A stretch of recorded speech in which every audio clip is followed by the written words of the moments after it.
Now in right triangle trig, the fundamental starting point is SohCahToa. So let's focus on what SohCahToa is. Well, when we start with the triangle, when you start with the right triangle and you're doing trig, then what you need to do is you need to define an angle that's not the right triangle. So it doesn't matter which angle you focus on, it's just you need to start with one. So let's look at this angle here. Let's call this angle theta. And if this angle here is theta, then we have three sides. Now of the three sides, one is the hypotenuse. And let's label that hypotenuse, or HYP for short. And of the remaining two sides, one of them is going to be adjacent to the angle, and the other one is going to be opposite to the angle. The one next to the angle is called the adjacent, and the one opposite the angle is called the opposite. So if we think of this, the HYP is the hypotenuse.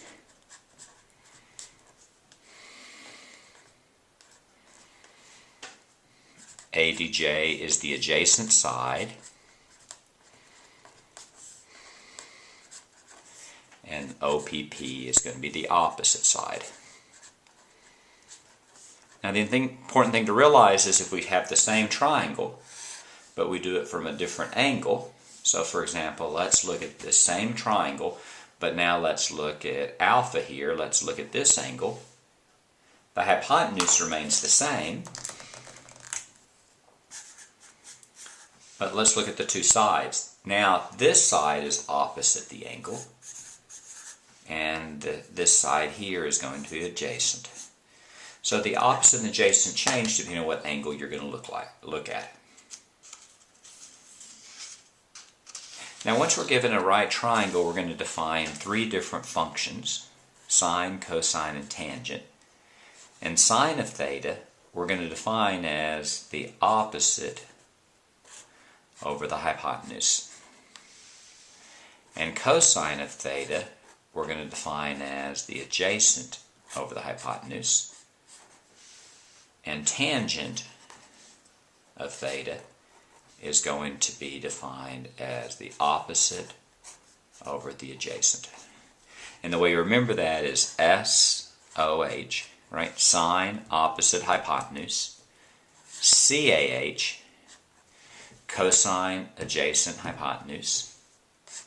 And tangent. Tangent, opposite, adjacent. SohCahToa. It's an easy way to remember it. And let's do a quick example.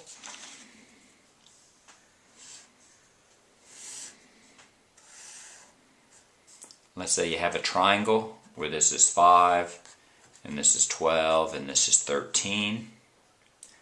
Let's call this angle alpha, and this angle beta. This symbol is just the symbol for the Greek letter for alpha, and this is the Greek letter for beta, where we get our word alphabet from. Another common one is theta. Another common one is gamma. We often use Greek letters so that we know we're talking about angles. In this particular case, let's look at sine of alpha, cosine of alpha, and tan of alpha. Well, if we're talking about alpha here, then this is going to be the adjacent, this side is going to be the opposite, and the 13 is going to be the hypotenuse. Since sine is opposite over hypotenuse, opposite, 5 over hypotenuse 13, so that's going to be 5 over 13. Cosine is adjacent over hypotenuse. Again, from alpha, that's going to be adjacent over hypotenuse, that's 12 over 13.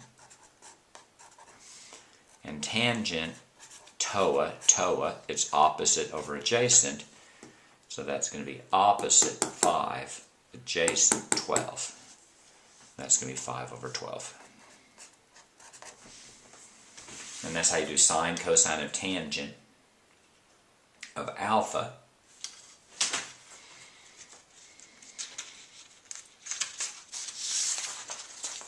To make sure we understand, let's do sine, cosine, and tangent of beta now. If you have sine of beta, now you're looking at it from this angle. And from this angle, the opposite now is going to be the 12. So opposite over hypotenuse, opposite 12, hypotenuse 13. That's going to be 12 over 13. Cosine of beta, cosine is adjacent over hypotenuse. Cosine adjacent, in this case, is 5. Hypotenuse is 13. And we can understand now why it's called cosine. Cosine of beta is the sine of the complementary angle, right? This angle and this angle add up to 90 degrees, so the complement of alpha is beta. So the cosine of B is going to be the sine of the complementary angle, which is sine of alpha. Sine of alpha is 5 over 13. Cosine of beta is 5 over 13. Tangent of beta, opposite over adjacent. Beta, opposite now is 12, adjacent is 5. So that's 12 over 5. And that's the basics of SohCahToa. And we're going to use SohCahToa to solve right triangles in the next video.